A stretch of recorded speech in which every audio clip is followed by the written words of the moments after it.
തനിക്കെതിരായ പരാതിക്ക് പിന്നിൽ വാസ്തവവിരുദ്ധമായ കാര്യങ്ങളെന്ന് കെ ഉമർ ഫൈസി മുഖം.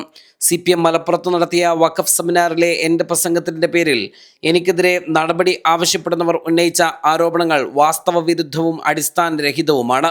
മുനമ്പം വഖഫ് ഭൂമി വിഷയത്തിലും കേരള സംസ്ഥാന വഖഫ് ബോർഡുമായി ബന്ധപ്പെട്ടും വഖഫ് ബോർഡ് അംഗമായ എനിക്കെതിരെ നടക്കുന്ന തെറ്റായ പ്രചാരണങ്ങളുടെ യഥാർത്ഥ വസ്തുതകൾ സമൂഹത്തെ ബോധ്യപ്പെടുത്തേണ്ടതുണ്ട്. വഖഫ് ബോർഡ് അംഗമെന്ന നിലയിൽ എൻ്റെ ബാധ്യത കൂടിയായതുകൊണ്ടാണ് പ്രസ്തുത പരിപാടിയിൽ ഞാൻ സംബന്ധിച്ചത്.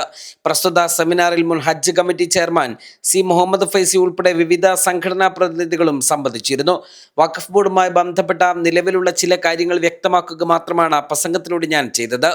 ഹൈക്കോടതിയിൽ RSSനും BJP നേതാവിനും അനുകൂലമായി സംസ്ഥാന സർക്കാർ സ്റ്റേറ്റ്മെന്റ് ഫയൽ ചെയ്തപ്പോഴും സർക്കാർ അഭിഭാഷകർ ഹൈക്കോടതിയിൽ RSSന് അനുകൂലമായും നിലപാട് സ്വീകരിച്ചപ്പോഴും മൗനം പാലിച്ചവരാണ് ഇപ്പോൾ തനിക്കെതിരെ പരാതിയുമായി രംഗത്ത് വന്നിട്ടുള്ളത്. BJP സംസ്ഥാന ഉപാധ്യക്ഷൻ ഷോൺ ജോർജ് ഫയൽ ചെയ്ത ഹർജിയിൽ വഖഫ് ബോർഡ് കേരളത്തിന്റെ പൊതുക്രമത്തിന് തടസ്സമാണെന്ന RSS നിലപാട് വ്യക്തമായി രേഖപ്പെടുത്തിയിട്ടുണ്ട്. എന്നാൽ ഹൈക്കോടതിയിൽ നൽകിയ മറുപടിയിൽ സർക്കാർ ഈ വാദത്തെ തള്ളിക്കളയാതെ അംഗീകരിക്കുകയാണ് ചെയ്തത്. മുനമ്പം വിഷയം മുൻനിർത്തി വഖഫ് ബോർഡ് പിരിച്ചുവിടുമെന്ന RSS വാദത്തിന് സർക്കാർ അനുകൂല മറുപടി നൽകിയതായി BJP സംസ്ഥാന ഉപാധ്യക്ഷൻ ഫയൽ ചെയ്ത ഹർജിയിലെ തെളിവ് രേഖയിലുണ്ട്.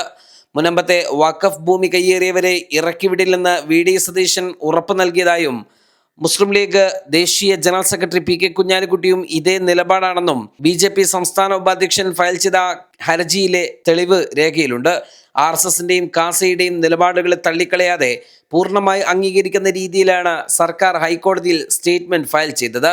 BJP സംസ്ഥാന ഉപാധ്യക്ഷൻ ഷോൺ ജോർജിന്റെ ഹർജിയിലെ മേൽപ്പറഞ്ഞ നിലപാടുകൾ അംഗീകരിച്ചുകൊണ്ട് 2 അമുസ്ലിങ്ങളെ വഖഫ് ബോർഡിൽ നിയമിക്കാമെന്ന് സർക്കാർ ഹൈക്കോടതി മുമ്പാകെ നൽകിയ ഉറപ്പ് പാലിക്കപ്പെട്ടാൽ വഖഫ് ബോർഡിൽ നിയമിക്കപ്പെടുന്ന അമുസ്ലിങ്ങൾ RSSകാരാകാനുള്ള സാധ്യതയാണ് ഞാൻ പ്രസംഗത്തിൽ ചൂണ്ടിക്കാണിച്ചത്. ഹൈക്കോടതി രേഖകൾ പരിശോധിച്ചാൽ ഇത് വ്യക്തമാകുമെന്നും ഉമർ ഫൈസി വ്യക്തമാക്കി. ന്യൂസ് ഡെസ്ക് സുപ്രഭാതം. ദൂരങ്ങൾക്കപ്പുറം വളരുന്ന ബന്ധങ്ങൾ. ഏവർക്കും ഫെഡറൽ ബാങ്കിന്റെ ഓണാശംസകൾ.